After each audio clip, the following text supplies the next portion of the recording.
It was 1979, the year that 1 million protesters flooded the streets when the Ayatollah Khomeini overthrew the Shah of Iran. He established Islamic law for all citizens. Samira was just a young girl when this happened. In the beginning, I had a very fun childhood. When I was born, it was during the Shah's time, and soon after was the Islamic Revolution. Samira's family didn't practice Islam, though, so she rebelled against the strict laws. We started having clothes restrictions. We couldn't wear certain clothes anymore. Then we had to wear overcoats and jeans and scarves. Then there was color restrictions. We only had to wear dark colors like black, gray, dark navy, brown. And you can imagine it gets very hot in the summer in Iran, and so it was very difficult. She especially hated the laws that didn't treat boys and girls as equals. You would go to a swimming pool, the boys could go swimming, but the girls couldn't, because if the government police came by and saw girls in the swimming pool, parents and families would be arrested and taken to jail. Little by little, I felt as a little girl, they took the life out of me. Where what used to be fun, going to school used to be fun, playing with my friends used to be fun, all of that changed. One day, Samira experienced the injustice of being treated as a second-class citizen. Her hair had come out of her head covering, and a female police officer stepped in. She grabbed me, she starts shaking me. "What are you doing? You have hair showing." And she started,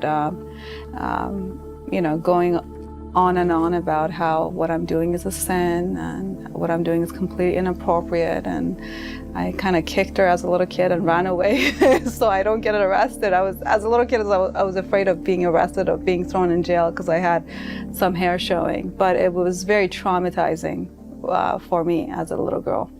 She began to associate the strict Islamic laws with God himself.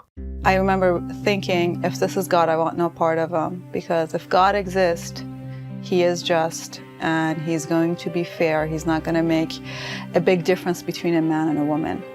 Her views were challenged, though, when her family moved to the United States. Her younger sister became a Christian, and it wasn't her new religion that Samira noticed. It was the change in her heart.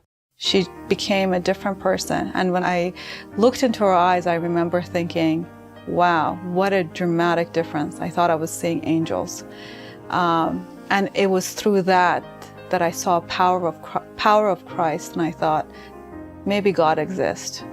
She decided to find out what made such a difference in her sister's life and talked to her pastor.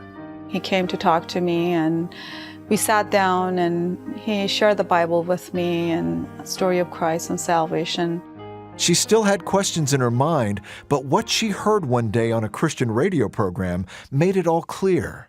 The radio station was talking about a lady who had tried to do good, who tried to help people, but at the end of the day, she didn't know where she was going because she didn't have God in her life. I thought, when it's time for me to go, I don't know where I'm going. Samira prayed with the man on the radio.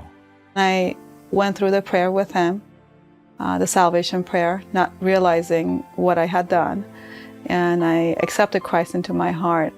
She's amazed at the freedom women have in Christ. And so when you see Jesus and how he talks about women in the Bible and how he values women, I just think that just all helped me realize that how God is just and love, no matter what time in history we're talking about.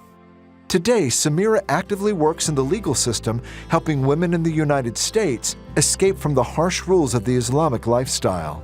I thank God for the fact that I'm here in the United States. I thank God for the freedom that I have. Samira knows firsthand that true freedom comes only through Jesus Christ.